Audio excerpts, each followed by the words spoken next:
Voilà, bonjour à tous et bienvenue donc à ce deuxième webinaire de cette plus si nouvelle, mais encore un peu nouvelle communauté francophone de pratique établie au sein de l'ISQUA. Et donc voilà, donc c'est effectivement le deuxième webinaire. On avait eu la chance d'avoir notre collègue Marie-Pascale Pommet, canadienne, au mois de mars, qui avait partagé avec nous son expérience sur le partenariat patient et les modèles qui avaient été construits. Ben, on était au début de la crise, en tout cas dans nos pays, en tout cas dans une partie des pays au début de la crise Covid. Voilà, la situation reste compliquée à certains endroits, un peu meilleure à d'autres, mais donc on est toujours là. Mais donc, on a aujourd'hui la chance d'avoir un deuxième webinaire qui va être animé, je le présenterai dans un instant, je l'ai présenté dans un instant par deux collègues suisses.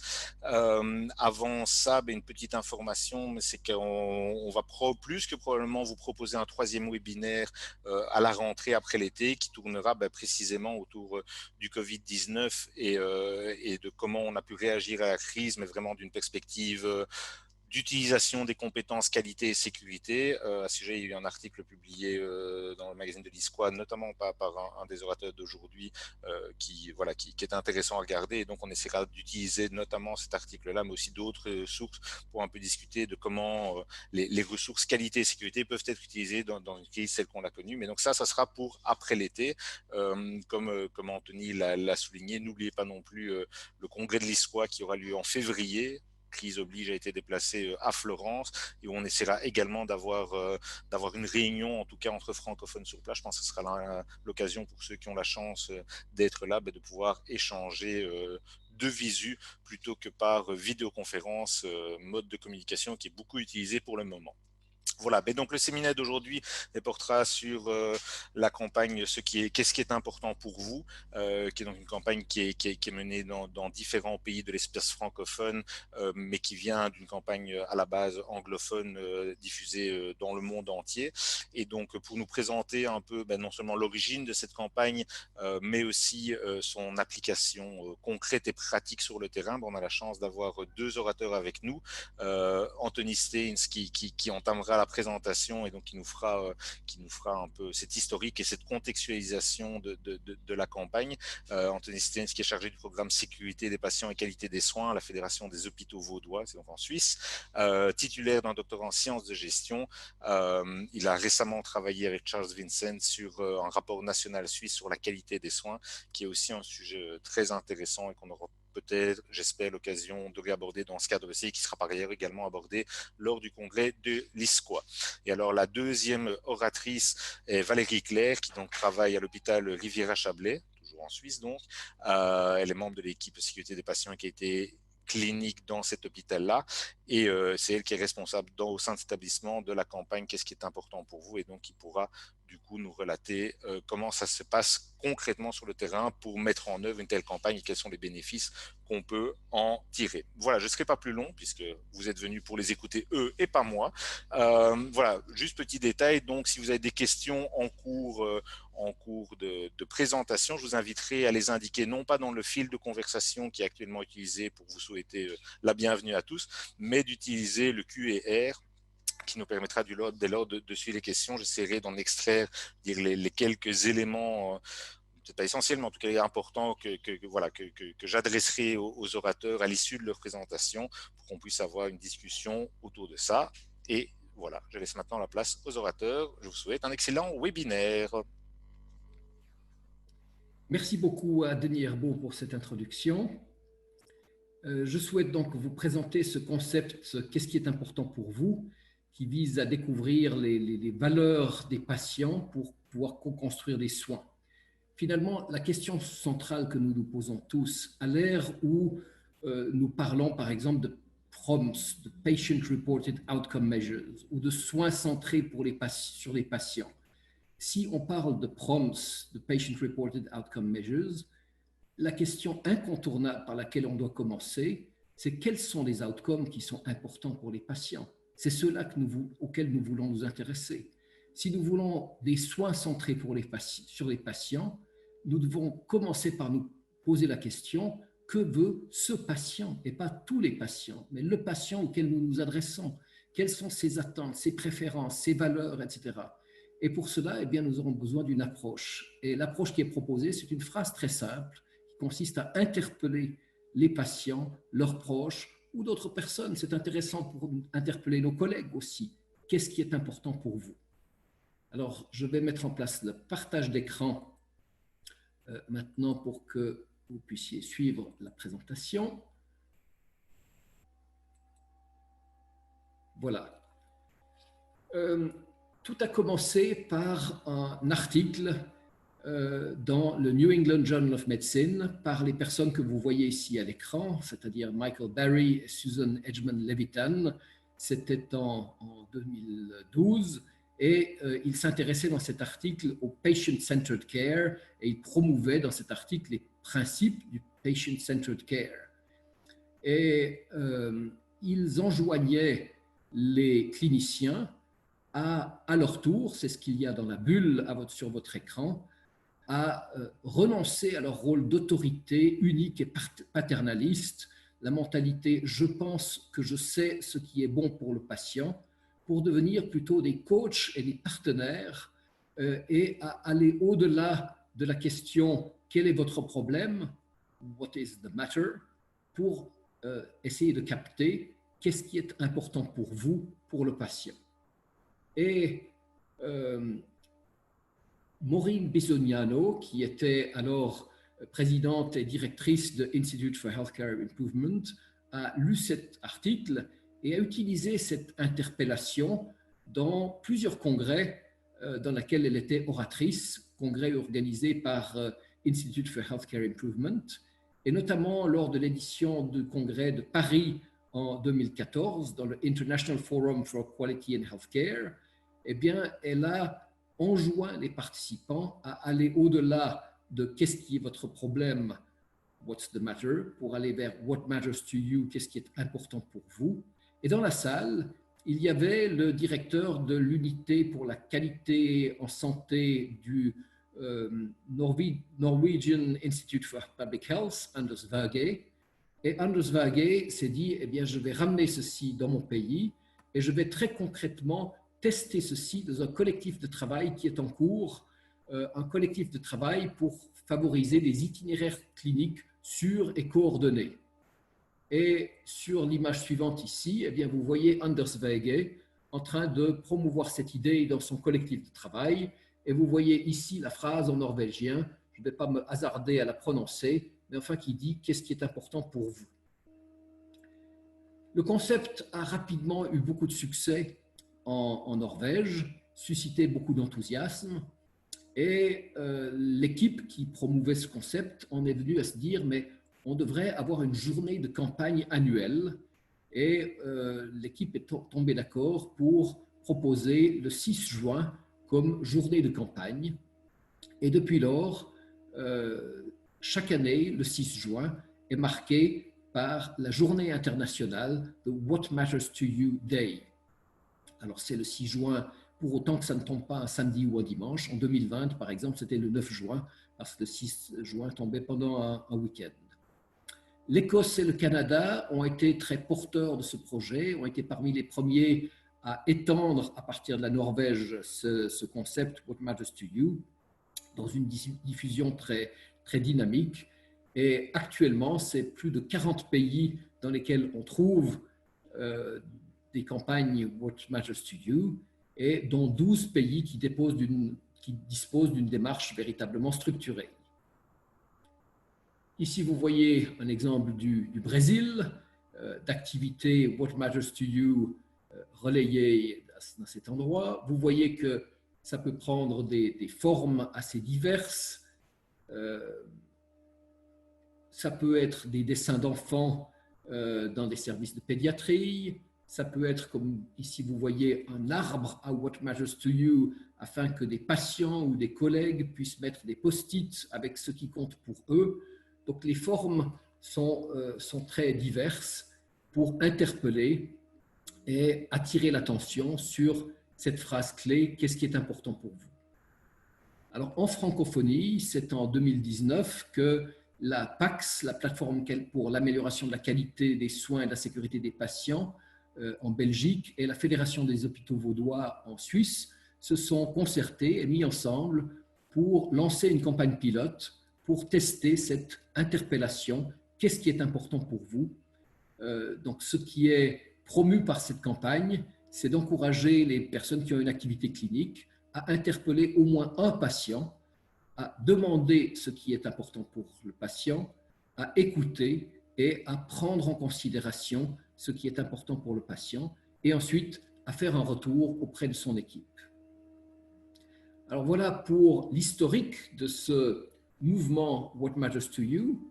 Entrons maintenant dans le fonctionnement de ce concept, en commençant par la question quoi? Donc, quel objectif et quel contenu? Alors, l'objectif, c'est de comprendre le point de vue du patient sur sa santé, comprendre ses priorités, découvrir son environnement, son histoire, ses circonstances de vie, finalement comprendre tout ce qui va nous permettre de contextualiser son plan de soins, de co-construire avec lui son plan de soins, de façon à générer de l'adhésion thérapeutique, à générer de la pertinence en fonction du patient donné avec lequel on est en interaction et pas de tous les patients pris en général. Donc, l'objectif du côté du patient, c'est de pouvoir faire part de ses besoins, ses valeurs, ses préférences et être considéré comme un être humain à part entière et pas comme une pathologie, un organe ou simplement un bénéficiaire de soins. Dans le contenu, eh bien, on va tout mettre en œuvre pour instaurer une relation de confiance et développer de l'empathie en favorisant des échanges constructifs et bienveillants autour d'une question de type « qu'est-ce qui est important pour vous ?» ou une de ces variantes. C'est très important à cet endroit que les personnes qui ont une activité clinique aient une marge de manœuvre et ne soient pas contraints exactement par la phrase « qu'est-ce qui est important pour vous ?» L'objectif, c'est de comprendre ce qui est important pour le patient, mais que ce soit par la phrase « qu'est-ce qui vous rend heureux au quotidien ?» « Qu'est-ce que vous voudriez que nous sachions sur vous ?» « Qu'est-ce qui améliorerait votre journée ?» « Qu'est-ce qui est important pour vous aujourd'hui ?» Quels sont vos objectifs? Comment pouvons-nous vous aider à les accomplir? Peu importe la phrase exacte, l'important, c'est de construire cette relation, cette confiance et de comprendre notre patient pour co-construire avec lui son plan de soins ou son traitement. Quand est-ce qu'on pose cette question What matters to you? Qu'est-ce qui est important pour vous?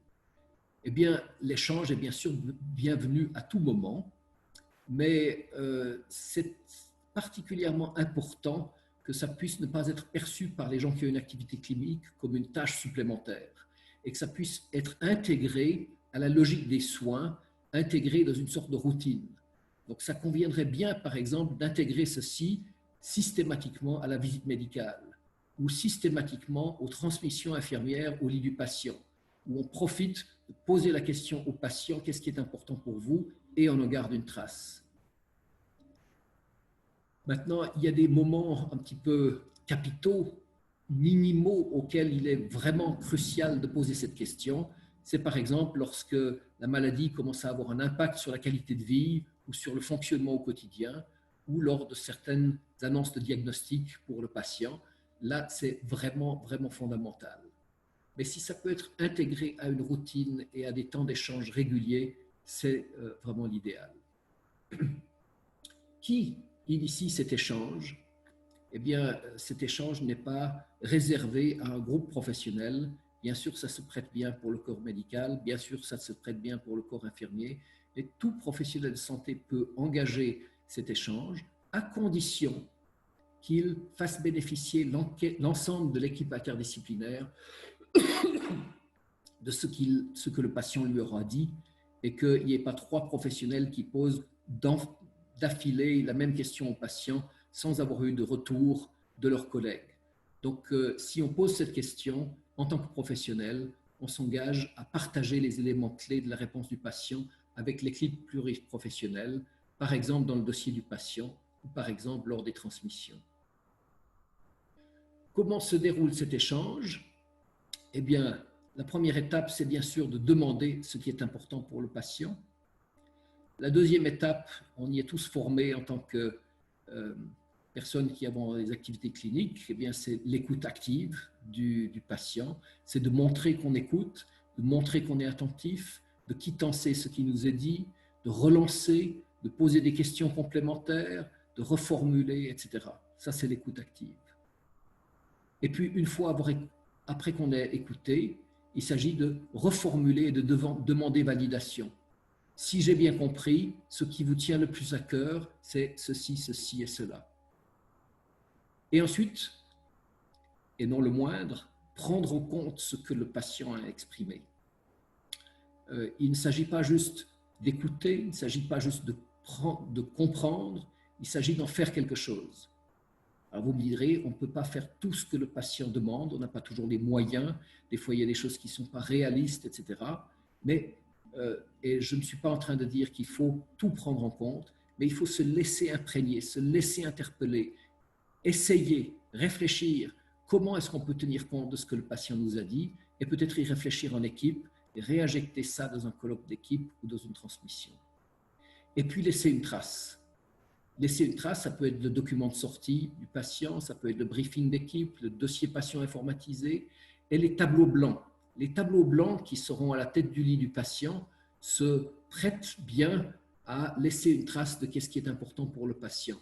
Vous avez ici un exemple, par exemple, de l'Écosse, de tableau blanc dédié à ce qui est important pour vous, où le patient va pouvoir noter ce qui est important pour lui, sa famille va peut-être pouvoir compléter, et puis lors des transmissions, on va pouvoir corriger, alimenter ce qui est important pour le patient, ou ça peut être dans un tableau structuré, où vous voyez ici plusieurs cases, des cases sur les préférences linguistiques, sur le plan pour la sortie du patient, le plan de soins pour aujourd'hui, et puis vous voyez une case, qu'est-ce qui est important pour moi, et on va y faire figurer ce qui est important pour le patient. À côté, sur l'image, vous avez un exemple au Walsall Hospital de tableau de communication pour favoriser la communication avec des patients déments. Maintenant, penchons-nous quelques instants sur l'impact de cette phrase. Qu'est-ce qui est important pour vous? Je vous présente ici un rapport d'évaluation de la campagne 2018-2019, qu'est-ce qui est important pour vous en Colombie-Britannique, au Canada. Alors, c'est un petit échantillon, c'est 49 professionnels qui ont répondu à ces questions, mais ça nous donne une tendance et ça nous invite à poursuivre cette recherche. Vous voyez que pour 88% des professionnels interrogés, ils notent un impact positif sur les relations avec les patients et avec les familles. Pour 76%, ça aide à être plus réceptif aux besoins des patients. Et des patients aussi ont aussi été interrogés. Et les patients, dans 70% des cas, disent ce concept aide et améliore la prise en charge. Une autre étude intéressante est celle de Olsen et collègues qui ont interviewé un certain nombre de professionnels et relèvent que cette approche permet de découvrir la personne plus globale et parfois d'avoir des surprises à propos des perspectives du patient. Et vous, si vous n'êtes pas convaincu par cette notion de surprise, eh bien, si vous avez une activité clinique, je vous invite demain à choisir trois de vos patients, à écrire ce que vous pensez qui est important pour chacun de ces 3 patients, ensuite aller interviewer vos patients et leur poser la question et à étudier la différence. Et je vous prédis que vous risquez d'avoir quelques surprises. Donc cette méthode invite à mettre de côté les objectifs que le professionnel attribue aux patients et à proscrire l'attitude qui consiste à imaginer qu'on sait ce qui compte pour lui. C'est une leçon d'humilité et beaucoup de professionnels qui ont utilisé cette approche nous le disent. Je terminerai par 2 dias sur les facteurs de succès et les mises en garde par rapport à cette démarche. Facteur de succès tout d'abord, l'expérience montre que la flexibilité de l'approche est importante. Ça veut dire que le niveau macro, ça veut dire le niveau régional ou le niveau institutionnel est invité à proposer des outils, des démarches et des approches aux services et aux individus, mais est amené à ne pas obliger, est invité à ne pas obliger les services et les individus à utiliser exactement cette approche-là. Par exemple, au niveau de la question, oui, on veut savoir ce qui est important pour le patient, mais ça peut se demander de 1000 façons et de 1000 bonnes façons pour mieux comprendre le patient. L'intégration à la routine journalière, pour éviter que les professionnels cliniques aient l'impression qu'on leur confie encore une tâche supplémentaire. Et quand est-ce qu'ils arrêteront au bureau de la qualité et de la sécurité d'avoir l'idée de plus qui me donne encore une tâche supplémentaire? Si on peut l'intégrer à la routine, comme par exemple à la visite médicale, comme par exemple aux transmissions infirmières, eh bien, c'est un facteur de succès. Un suivi de l'impact, s'intéresser à l'impact, ça veut dire valoriser l'impact au niveau des équipes, en débriefant les équipes, qu'est-ce que vous retenez de cette démarche, et l'impact au niveau du patient à documenter, par exemple dans le dossier du patient. Le soutien de la culture organisationnelle est aussi un facteur de succès très important. Si ça s'inscrit dans une culture où le partenariat avec le patient est valorisé, ça a beaucoup plus de chances de succès que si ce partenariat n'est pas valorisé. Et puis, les équipes qui utilisent qu'est-ce qui est important pour vous nous rapportent aussi un certain nombre de challenges, un certain nombre d'obstacles potentiels et font partager un certain nombre de pistes de solutions. Un de ces obstacles, c'est le manque de temps. Et vraiment, la voie royale pour lever cette objection, c'est intégrer à une routine des soins, c'est-à-dire ne pas le faire comme une tâche en plus, mais l'intégrer. Un deuxième obstacle qui est relevé, c'est la crainte de ne pas pouvoir donner suite aux attentes exprimées.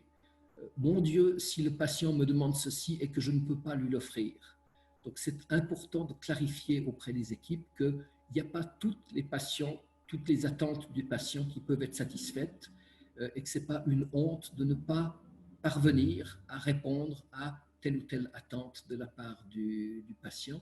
Par contre, tentez le coup, tentez de se surpasser et de prendre en compte ceci et en discuter en équipe est ce qui est promu. Le sentiment de déjà pratiquer cela. Un certain nombre de vos collègues vont nous dire « mais c'est comme ça que nous avons été formés, c'est ce que nous faisons depuis toujours ». Et il y a des secteurs d'activité dans nos établissements qui sont particulièrement leaders dans ce domaine. Qu'est-ce qui est important pour vous? Par exemple, les soins palliatifs qui s'intéressent particulièrement à ce qui est important pour le patient. Eh bien, l'idée ici, c'est de prendre avec nous ces gens comme ambassadeurs, de dire « magnifique, nous avons vraiment besoin de vous pour être les modèles dans cette campagne que nous allons lancer ». Parce que ce n'est pas tous les secteurs d'activité qui ont autant cette culture que, par exemple, vous en soins palliatifs. Mais il y a bien d'autres secteurs que les soins palliatifs. La peur de débordement d'émotions. Un certain nombre de personnes vont avoir peur que le patient, en exprimant ce qui est important, que ça le touche, que ce soit des choses très personnelles, que ça génère un certain nombre de larmes, etc. Et bien sûr, ça demande du briefing, de l'accompagnement des équipes pour que on puisse promouvoir, rester curieux, reconnaître cette émotion, respecter cette émotion, des fois juste être là, à l'écoute, sans rien dire, en utilisant le contact visuel, peut être simplement ce qui suffit et pour que le patient sente que ce qu'il dit est reconnu. La crainte aussi de ce que l'interpellation, qu'est-ce qui est important pour vous, semble incongrue, semble trop intrusive, trop massive à l'égard du patient. Finalement, je n'ai jamais utilisé cette phrase, c'est très personnel, est-ce que je ne vais pas passer pour un intrus, pour un voyeur, etc. Et là, c'est très important, c'est laisser la marge individuelle d'adaptation de l'interpellation. Disons aux équipes, adaptez, trouvez votre propre phrase. L'important, c'est de connaître et de comprendre le patient. Ce n'est pas d'utiliser la phrase qu'on vous a donnée telle qu'elle. Donc, j'espère avec ceci vous avoir convaincu que c'est un processus à très haut potentiel pour prendre en charge les patients, que de s'intéresser à ce qui compte pour eux, ce qui est important pour eux, mais que ce n'est pas un processus anodin, c'est un processus assez complexe Et donc, c'est un processus qui mérite d'être accompagné, de bénéficier de certaines ressources institutionnelles et de discussions, de débriefing auprès des équipes pour pouvoir accompagner ce changement. Voilà ce que je voulais partager avec vous. Je vais départager mon écran.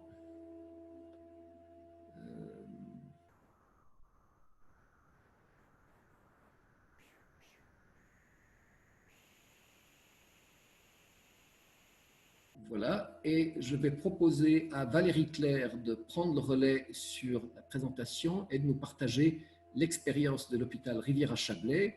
Et après sa présentation, nous ouvrirons les questions et réponses. À tout à l'heure.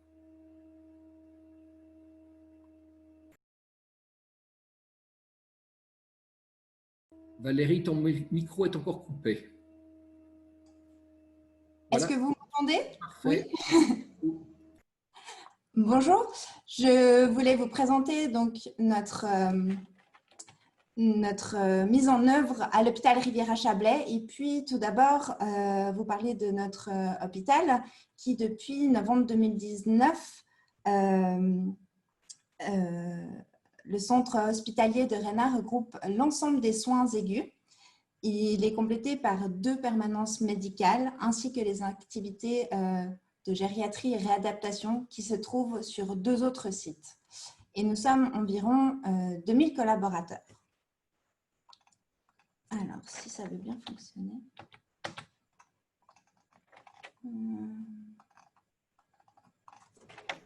Je suggère de passer la souris sur l'écran et ensuite de cliquer. Merci. Donc voilà notre hôpital sur le site de Rennes, les deux centres de gériatrie et de réadaptation. Pourquoi nous avons choisi de participer à cette campagne? Tout d'abord parce que dans son programme pour la qualité des soins, la Fédération des hôpitaux vaudois, dont nous faisons partie, a choisi de promouvoir le partenariat avec le patient et ses proches par le biais de cette campagne. Et puis, de notre côté, le comité sécurité patient et qualité clinique a validé notre participation à cette campagne car ça permettait en fait de mettre en avant ce partenariat avec le patient tout en tissant en fait un lien avec la vision de notre institution qui est en partenariat avec le patient, prodiguer des soins sûrs, adaptés et performants. Les résultats de la campagne en chiffres, donc ce sont les résultats de l'année dernière. Nous n'avons pas encore reçu tous les témoignages des patients de la journée du 9 juin. Donc l'année dernière, la campagne s'est déroulée sur les 6 sites de notre hôpital. Nous avions choisi d'avoir 28 référents qui s'occupaient de gérer la campagne au sein de leurs services et des activités. Cette campagne, ça représente environ 800 flyers que nous avons distribués aux patients et à leurs proches. Donc, je vous le montrerai plus tard, il est sur une autre photo. Et puis, donc, en 2019, nous avons reçu environ 250 témoignages de patients et de leurs proches. Pour ce faire, on avait utilisé des post-it que la FHV nous avait fournis, ainsi qu'un document A5, une bulle, dans laquelle les patients et les proches pouvaient écrire ce qui était important pour eux. J'ai choisi quelques photos pour vous illustrer cette journée. On voit les équipes qui se sont préparées pour la campagne.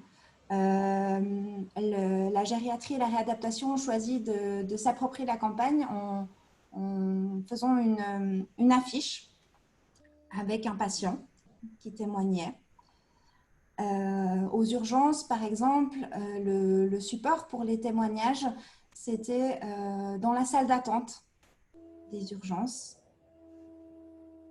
Et puis, la photo du milieu, vous voyez les dessins faits en pédiatrie. Je vous en parlerai plus tard. Donc, juste ici, on a choisi d'organiser pour la pédiatrie un concours de dessin. On demandait aux enfants en fait, d'illustrer ce qui était important pour eux. Et puis, on a fait ça en collaboration avec l'association Sparadrap. Pour analyser les témoignages que nous avons récoltés, on a choisi de les regrouper en 8 catégories. Pardon. La première et la plus importante, c'était la communication. Les témoignages des patients allaient dans le sens que pour eux, il était important qu'on puisse répondre de manière compréhensible aux questions et qu'ils reçoivent des explications simples et adaptées. Et bien sûr, se sentir écoutés et entendus. La deuxième catégorie, c'était lié avec les interactions avec les professionnels de la santé. Pour eux, il était important de savoir reconnaître ses erreurs et de les expliquer.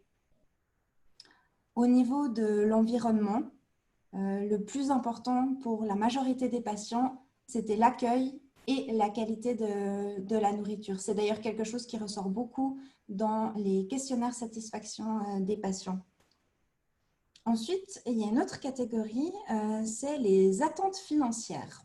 Les patients mentionnaient qu'il était important pour eux de ne pas avoir d'examen inutile et que l'on tienne compte en fait des patients qui avaient une franchise élevée. Au niveau des craintes, pour eux, ce qui était important, c'était de ne pas être crédible auprès du personnel soignant, d'avoir l'impression d'être jugés et qu'ils n'observent pas d'amélioration de leur état de santé. Au niveau de la gestion du temps et de l'organisation, ce qui était très important pour les patients, c'était finalement le temps d'attente aux urgences, mais surtout de recevoir des informations liées à ce temps d'attente.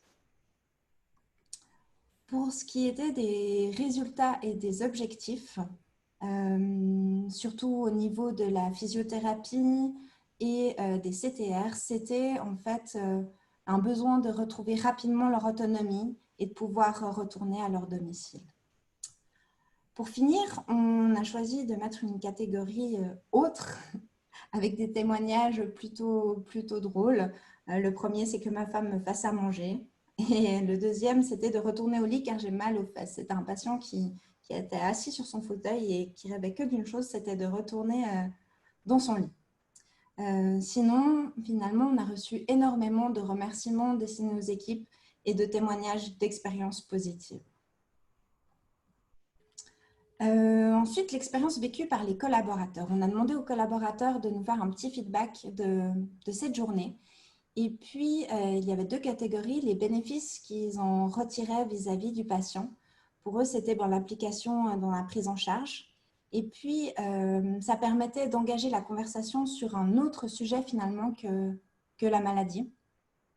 Au niveau des difficultés rencontrées, surtout pour le service des urgences et des soins critiques, c'était de trouver finalement le moment important pour poser la question « Qu'est-ce qui est important pour vous ?» Et comme l'a mentionné Anthony, des craintes surtout de ne pas pouvoir répondre aux attentes du patient. Cette année, dans les nouveautés, on a fait une collaboration avec l'unité expérience patient. La campagne était plus importante que l'année précédente. Avec ma collègue de l'expérience patient, on est allé rencontrer les patients à l'accueil pour leur parler de la campagne. Et puis, nous avons mis une information sur notre site internet. Et certains cadres responsables de service ont souhaité présenter un message qui répondait à la question « Qu'est-ce qui est important pour vous dans la prise en charge des patients au sein de votre service ?» Et ces messages ont été diffusés sur les écrans de notre hôpital et dans les chambres des patients. La nouveauté aussi qui se trouve dans la brochure que l'on distribuait aux patients, c'est qu'on invitait en fait les patients à prendre l'initiative de dire ce qui était important pour eux. Au niveau des projets, on nous a beaucoup demandé de faire une version collaborateur. Qu'est-ce qui est important pour vous? On souhaite inclure justement qu'est-ce qui est important pour vous dans les transmissions. D'ailleurs, le service de gynécologie obstétrique a modifié depuis l'année dernière le partogramme et demande à toutes les parturiantes qui sont en salle de naissance ce qui est important pour eux. Ils en discutent lors des transmissions. On souhaiterait aussi pouvoir utiliser les tableaux blancs qui se trouvent dans les chambres des patients, ce qui permettrait d'être un support pour la visite médico-soignante. On souhaiterait aussi communiquer davantage autour des actions qui sont mises en place en lien avec la campagne. Et puis, on nous a aussi énormément demandé de pouvoir prolonger la durée de la campagne sur une semaine. Les collaborateurs trouvaient que c'était un peu court. Voilà, en conclusion, demandons, écoutons et considérons ce qui est important, non seulement pour les patients, leurs proches et nos collègues. Merci de votre attention. Merci beaucoup à Valérie pour cette présentation. Je propose, Valérie, que tu départages l'écran et je vais encore refaire un partage sur mon écran pour que tu puisses montrer le flyer que tu voulais montrer tout à l'heure. Tu me diras si j'ai trouvé le bon document. Est-ce que c'est oui. Merci, Anthony. Voilà. On va juste mettre un plein écran. Voilà. Donc, c'est la première page. Ça, c'est la deuxième qui explique le contexte, qui explique l'objectif. Se préparer, partager ce qui est important. Et finalement, les témoignages qui sont précieux et le retour qui peut être fait. Voilà pour ceci. Et Valérie Claire a également fait allusion au site internet. Si vous tapez sur Google Hôpital Rivière-à-Chablais, vous trouverez l'adresse du site internet et vous trouverez un bandeau sur la première page sur la page d'accueil qui vous renvoie à ce qui est important pour vous. Merci. Voilà, je propose à Denis Herbeau de prendre le relais et d'animer la partie sur les questions-échanges. Oui, tout à fait. Ben, merci d'abord, un tout grand merci aux deux orateurs pour l'exposé très intéressant, très clair, très dans les temps. C'est merveilleux. Voilà, donc effectivement, une série de questions qui ont été posées. J'en ai moi-même aussi une ou deux. Donc on va essayer de faire un peu une balance entre tout. Je vais peut-être commencer par ces deux questions que je vais grouper en une, qui étaient adressées plutôt à Valérie, qui voulait savoir un peu si finalement, si d'une année sur l'autre, à travers les campagnes, c'était le même type de retour que vous aviez, les mêmes éléments, ou est-ce qu'il y avait des nouveautés ou des choses qui n'avaient pas nécessairement été dites par avant qui apparaissaient. Voilà, c'était pour voir un peu si vous voyez une évolution dans les retours et dans les éléments qui vous étaient transmis au fil des campagnes. Alors, pour l'instant, je n'ai pas encore vu tous les témoignages des patients de cette année, mais c'est approximativement les mêmes retours avec les mêmes thèmes abordés. Je pense qu'il y a une petite différence peut-être aussi liée au Covid, au fait que les proches ne pouvaient pas rendre visite aux patients durant cette pandémie. Et ce qui est beaucoup sorti, c'était le fait que c'était important pour les patients d'avoir leurs proches à leur côté. D'accord, super. Alors un peu aussi, je pense que les deux orateurs pourraient peut-être un peu donner leur point de vue. Il y a une question en début d'exposé, mais donc du coup, qui a aussi un tenant opérationnel, voir un peu comment on pouvait quelque part articuler ce type de campagne et les inputs qui étaient reçus via ce type de campagne avec des mesures plus régulières ou systématiques comme la satisfaction patient et l'expérience patient. Alors Anthony en a un tout petit peu parlé effectivement en début d'exposé des presses, mais donc pour voir un peu quelque part comment on pouvait, et je pense derrière la question c'est un peu ça, comment est-ce qu'on peut grouper ces différents types d'éléments, ces différents inputs pour intégrer ça dans une politique qualité quelque part. Alors, je dirais que le compte-rendu que vous a présenté Valérie Claire pour l'hôpital Rivière-à-Chablais est assez original parce que ce n'est pas l'idée première de qu'est-ce qui est important pour vous, de faire une synthèse de toutes les idées. L'idée première, c'est de capter qu'est-ce qui est important pour un patient. Mon patient aujourd'hui, qu'est-ce qui est important pour lui, pour pouvoir co-construire avec lui son plan de traitement, etc. Et ça, c'est, je crois, ce qui distingue vraiment des démarches plus globales, institutionnelles, qui visent à capter l'expérience des patients. Maintenant, l'hôpital Riviera-Chablais a quand même reçu de l'ordre de 300 réponses de patients, et donc a de quoi intégrer tout ça et grouper, et donc a été curieux de voir qu'est-ce qui leur ressort globalement. Et je trouve ça magnifique, et ça réconcilie effectivement avec les démarches de questionnaires qualitatifs, etc. Mais l'idée première, c'est vraiment savoir pour un patient, pour mon patient, celui avec lequel je tisse un partenariat en ce moment, là, je crois que c'est à la fois ça qui distingue et ça qui rassemble. Bien sûr, on peut agréger. D'accord, merci beaucoup. Oui, la question aussi s'est posée relativement pertinent pour moi, de savoir, quelque part, ce type de démarche de campagne ne devrait pas être intégré dans les formations initiales des professionnels de santé. Alors c'est une question vaste et qui peut s'appliquer à beaucoup d'éléments de qualité sécurité, mais voilà, puisque le thème d'aujourd'hui c'est celui-là, peut-être dans ce cadre-là, quel était votre avis sur la question, et oui ou non, et peut-être quels éléments ou sous quel format? Alors, pour avoir discuté avec ma collègue de l'expérience patient, effectivement, on pensait que ça serait très intéressant de pouvoir communiquer autour de cette campagne lors de la journée d'accueil des nouveaux collaborateurs, par exemple. D'accord. C'est vrai que je pense que c'est un petit peu le rêve que ce soit déjà intégré à la formation initiale, que ces messages de culture passent. On en est, à mon sens, quand même encore assez loin. Il commence à y avoir des introductions de sensibilisation au partenariat avec le patient, etc. Il y a maintenant de plus en plus de patients qui sont eux-mêmes actifs en tant que patients partenaires dans des facultés de médecine, dans des écoles de soins, etc. Et je crois que c'est absolument fondamental. Mais le chemin est quand même encore assez long.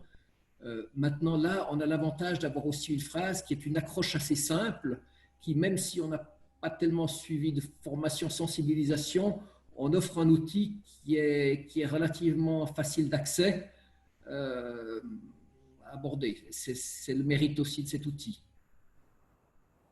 Très bien, merci beaucoup. Il y avait aussi une question par rapport quelque part à quelles actions, si Valérie en l'occurrence pouvait donner peut-être un ou deux exemples d'actions concrètes qui avaient été mises en place suite au retour. Alors, il y avait, oui, pour le service de gynécologie obstétrique, par exemple, ils avaient intégré la question qu'est-ce qui est important pour vous au partogramme. Donc, c'était une question qui était posée aux parturientes en salle d'accouchement et discutée ensuite lors des transmissions. Le service d'orthopédie aussi souhaitait intégrer cette question lors des transmissions qui seraient faites au lit du patient. Donc, c'est notre prochain objectif. On a un hôpital aussi, l'hôpital intercantonal de la Broye, qui a décidé d'intégrer la question à la visite médicale et d'avoir une sorte de tableau de bord visuel pour le patient pendant la visite médicale sur lequel on inscrit ceci. Donc voilà, intégré à la visite médicale. D'accord. Il y a aussi une question qui porte, enfin plusieurs questions sur quelque part le timing de la campagne. Alors, sous deux approches, d'abord un peu le timing entre le moment où vous récoltez des réponses et les actions qui sont mises en œuvre. Voilà, mais ça c'est, je dirais, plus opérationnel, mais aussi plus pas philosophiquement, mais plus largement, comment est-ce qu'on peut faire la transition, et peut-être comment le faites-vous si vous y travaillez déjà, entre cette journée qui est le jour de la campagne et où on essaie de déployer, et quelque part l'intégration au jour le jour de cette approche. Waouh! Il n'y a pas de question simple. J'en ai encore des mieux qui viennent après. C'est sûr qu'il y a un danger d'avoir une journée. Qu'est-ce qui est important pour vous? C'est qu'un certain nombre de personnes en imaginent, en concluent que c'est ce jour-là qu'on pose la question au patient et pas les autres jours. Et ça, c'est une peau de banane. Il faut vraiment éviter ça. C'est bien sûr pas ça qu'on cherche. En même temps, si on ne commence pas par une journée, on n'a pas vraiment l'aspect campagne. Le point fort de la journée, c'est la force de frappe internationale, c'est les médias sociaux qui sont inondés de What matters to you, qu'est-ce qui est important pour vous, etc. Donc l'hôpital ou l'institut ou le professionnel ne se sent pas seul, mais porté dans un mouvement. Ça, je crois que c'est vraiment l'avantage. Maintenant, de la première expérience qu'on a fait en 2019, plusieurs hôpitaux nous ont dit, mais on aimerait une sorte de compte à rebours, on aimerait faire quelque chose sur les 4 semaines qui précèdent la journée et que la journée What Matters to You soit un peu la journée vitrine, mais on aimerait commencer à faire des choses déjà quelques jours avant, etc. Et donc, pour ne pas... je vais trahir un secret parce qu'on est entre nous, n'est-ce pas? Nous avions prévu pour 2021, quand je dis nous, la Fédération des hôpitaux vaudois, une campagne dans les unités de soins avec des sortes de calendrier de l'Avent. Vous savez, c'est ce qu'on ouvre avant Noël, etc. Une petite fenêtre. Et puis, il y avait 5 fenêtres avec des variantes de la question « Qu'est-ce qui est important pour vous ?» à ouvrir dans les unités de soins avec les patients et qui était chaque fois un prétexte à poser la question, mais sous un angle un petit peu différent. Un jour, c'était « Qu'est-ce que vous aimeriez qu'on sache sur vous ?» Un autre jour, c'était « Quels sont vos objectifs d'aujourd'hui et comment est-ce qu'on peut vous aider à les atteindre ?» etc. Et c'était les 5 jours qui précèdent et la journée venait mettre en valeur ce qu'on avait fait pendant les 5 jours qui précèdent. Malheureusement, le Covid est passé par là et tout ça a été mis au frigo pour 2021, mais ça veut dire qu'on a déjà nos idées pour 2021.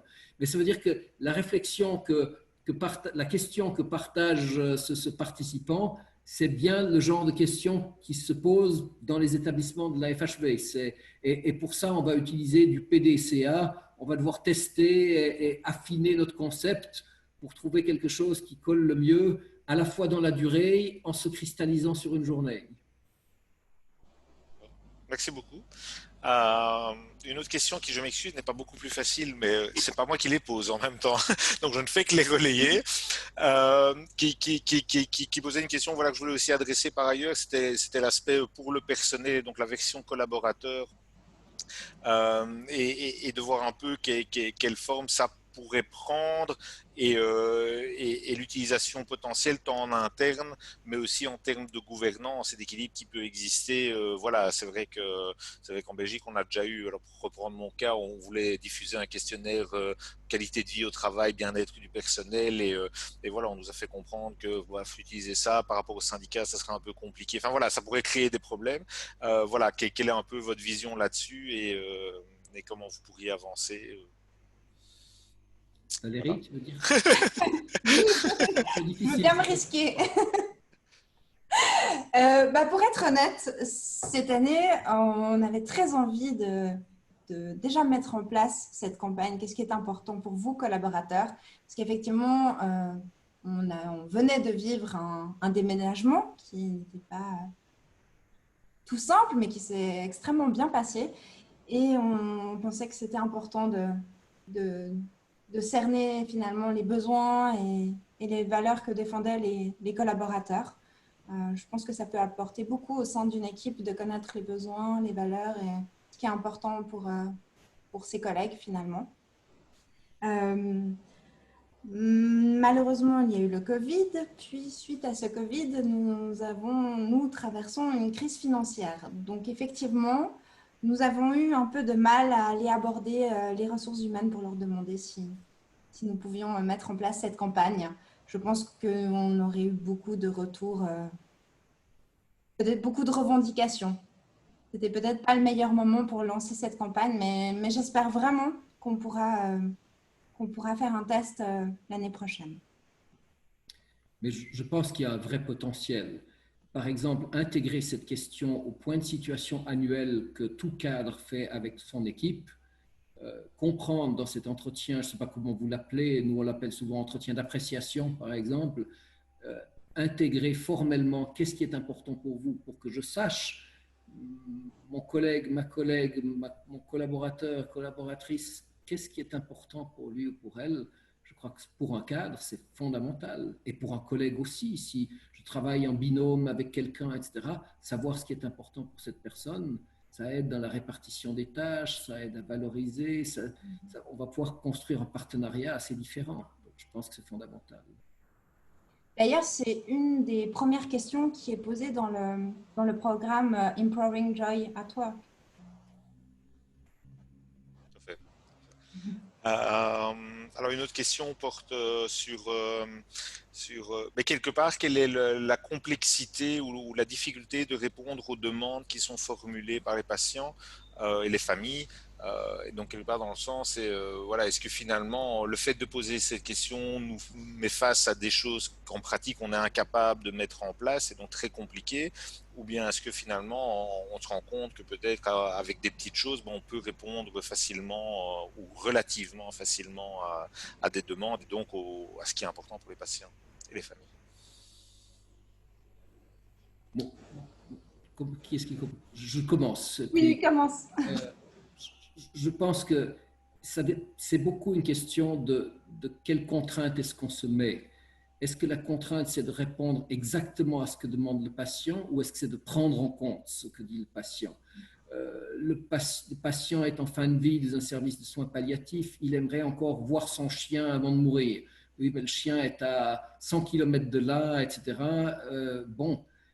Oui, mais peut-être que par vidéoconférence, il arrive à voir son chien, etc. Et donc, il y a peut-être, c'est peut-être pas répondre exactement, mais montrer que l'empathie est là, montrer que le message a été compris, chercher quelle solution trouver, etc. Donc, je pense que si on... Mais pour ça, faut il faut qu'on briefe les équipes, il faut qu'on clarifie les attentes de l'institution pour pas que les gens se sentent piégés et se disent mais c'est une attrape cette histoire parce que je n'arrive jamais à délivrer exactement ce que le patient attend. Donc, mais c'est des fois parce que la barre est placée un petit peu trop haut. Mais montrer qu'on a écouté, qu'on a compris, qu'on prend en compte, je pense que c'est ça qui est fondamental. Il y a une autre question qui me semble être intéressante, c'est est-ce il y a un retour qui est fait où il y a des discussions, alors soit entre patients à qui on a posé la question, soit sur les actions qui ont été mises en place et donc un retour vers les patients de quelque part, voilà, ce que ça a pu générer, voilà, et donc quelque part, est-ce qu'il y a ce processus d'échange, en gros, est-ce qu'on est juste juste, et c'est déjà très super bien, hein, mais est-ce qu'on est juste dans, voilà, qu'est-ce qui est important pour vous et puis on prend et puis c'est fini, entre guillemets, au-delà des actions à mettre en place, ou est-ce qu'il y a quelque part un retour sur les actions qui sont mises en place et donc quelque part montrer aux patients qu'ils ont droit au chapitre quelque part et donc ils peuvent voilà, que leur voix compte et donc qu'elle est prise en compte. Alors justement, nous, c'est ce que nous souhaitions mettre en place pour l'année prochaine, c'était en fait de communiquer sur le site internet, par exemple, les actions qui ont été mises en place grâce à cette campagne. Je pense qu'il faut essayer de pouvoir trouver cette rétroaction et en même temps, il faut quand même aussi qu'on se rappelle que ce qui est important pour le patient, c'est ce qui compte pour lui, pas pour tous ses semblables. Donc l'agrégation, elle est bien où c'est l'institution qui rend des comptes à une communauté, c'est parfait, mais il y a aussi vis-à-vis de chaque patient, qu'est-ce qu'on a pu mettre en place pour lui. Voilà, donc il ne faut pas perdre de vue cette partie-là. Une autre question un petit peu compliquée aussi, mais, mais intéressant de savoir. Ben, voilà, c'est vrai que Anthony a montré une série de choses qui montraient que cette campagne ben, avait un impact positif sur la satisfaction, l'amélioration de la satisfaction. Est-ce qu'il y a des études, donc du coup c'est plutôt pour Anthony, enfin non, Valérie, si vous avez lu consulté ça aussi, mais voir s'il y a des évaluations qui concernent l'impact de cette campagne sur le résultat des soins en tant que tel. Alors, je n'en ai pas trouvé pour l'instant et j'ai fait un bout de revue de littérature assez récent sur le sujet de qu'est-ce qui est important pour vous en rédigeant un article. Par contre, si quelqu'un qui est en ligne dispose d'un petit fond de recherche et d'un petit peu de temps, je pense qu'il y aurait quelque chose d'extraordinaire à faire. Donc, vraiment, ça vaudrait la peine. Voilà, c'est un appel à fond de recherche. Il y a encore pas mal de questions, mais je vais quand même me permettre de glisser la mienne, même si je ne suis pas persuadé qu'ici on pourra complètement y répondre, mais puisque l'objectif de ces webinaires, c'est précisément de présenter des outils innovants et qui peuvent être implémentés ou qui pourraient être implémentés dans différents contextes, différents pays. Je me pose la question, là aussi peut-être en lien avec la littérature ou des échanges que vous avez pu avoir, de la dimension culturelle, alors au-delà de la culture organisationnelle pour la mise en œuvre pratique au sein d'une institution, mais est-ce que quelque part le fait justement de poser cette question peut être plus ou moins bien reçu selon l'environnement culturel des personnes, des familles, et donc peut-être aussi en fonction des pays ou des régions où voilà, c'est une campagne qui initialement vient plutôt des pays nordiques manifestement. Et donc voilà, et donc quelque part, est-ce qu'il y a des éléments qu'on peut factuels et même objectifs qui disent cette campagne quelque part on peut l'implémenter telle qu'elle partout, ou bien non, évidemment la notion, elle, est importante partout, mais la manière de l'implémenter doit évoluer et doit être différente selon les contextes. Oui.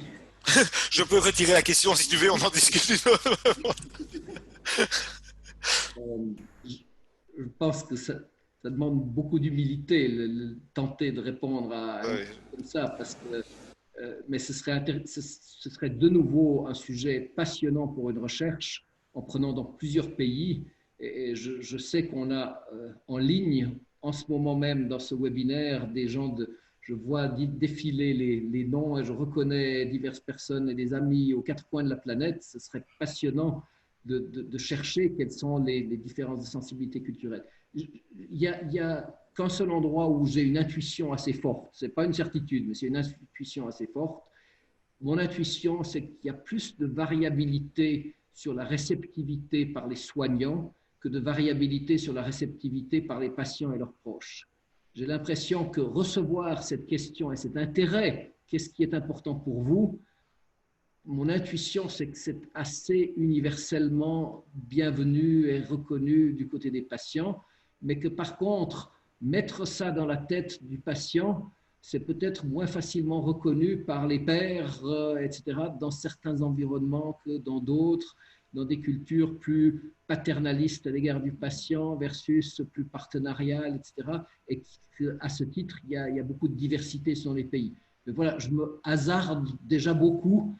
Je ne fais que donner des intuitions, mais il manque juste quelques millions pour une recherche passionnante sur ce sujet-là. Oui, tout à fait. Maintenant, alors la question n'était pas complètement innocente parce que je pense que je n'ai pas les millions, donc mais néanmoins, je pense que voilà, précisément ce type de webinaire et de communauté qu'on essaie de mettre en place, je pense peut servir, alors peut-être pas à répondre définitivement à cette question, mais en tout cas peut-être à inciter à partager ce type d'outils et à tester son implémentation, et donc sans en faire nécessairement une recherche complète et exhaustive avec des résultats statistiquement significatifs. Voilà, je pense qu'en tout cas, c'est des choses qui pourraient être intéressantes, et donc d'aller au-delà de ce webinaire aujourd'hui.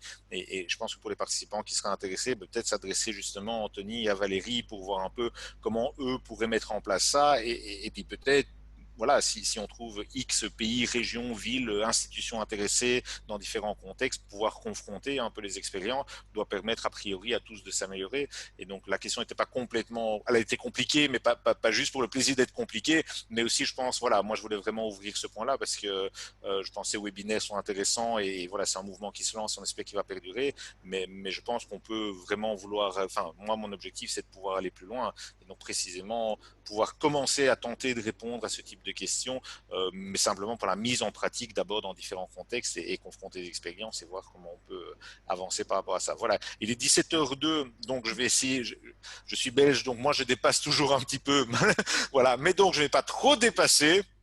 Donc, je vais terminer en remerciant encore une fois les deux orateurs pour les présentations de très très haute qualité, très bonne qualité, très intéressantes et les excellentes réponses aux questions qui parfois étaient un petit peu compliquées, je le concède. Voilà, mais donc merci pour eux d'avoir joué le jeu et je pense que les réponses ont apporté encore des éclairages complémentaires et voilà et ajoutent à l'intérêt de ce webinaire qui sera mis à disposition de même que la présentation si je ne m'abuse. En tout cas, les éléments seront mis à disposition disposition sur le site de l'ISCOA. Site de l'ISCOA qui doit aussi, à relativement court terme, en tout cas très, très prochainement, héberger une partie francophone et donc où on pourra retrouver non seulement les webinaires ici, mais aussi à terme différentes ressources. Donc on est en train d'organiser ça avec quelques personnes qui sont d'ailleurs présentes aujourd'hui, dont Anthony, mais aussi qui sont présentes parmi les participants. Et donc on va vraiment essayer de faire vivre cette communauté de pratique au-delà des webinaires. On fait vraiment les webinaires les points de départ et donc pouvoir construire une série de choses et de collaborations par la suite. On commence, mais donc voilà, on avance et je pense que ça va aller. Voilà, donc merci à tous les participants. Hein. Ils sont encore 64, donc presque tout le monde est resté jusqu'au bout. Merci à tous d'avoir assisté à ça. Encore un tout grand merci aux deux orateurs. Merci aussi à ISCOA et à Kiteronia pour toute l'organisation technique et logistique derrière. Et donc, comme je disais, il y en aura un prochain probablement vers le mois de septembre autour du Covid et de l'utilisation des expertises qualité et sécurité dans le cadre d'une gestion de crise comme celle qu'on traverse encore malheureusement. Voilà pour le moment. Et donc voilà, tout ça sera diffusé très prochainement. Merci à tous et excellente fin de journée. Merci beaucoup. Merci à tous. J'ouvre en ce moment la liste des participants et je retrouve tellement de noms d'amis. C'est magnifique. Merci à tous pour la participation.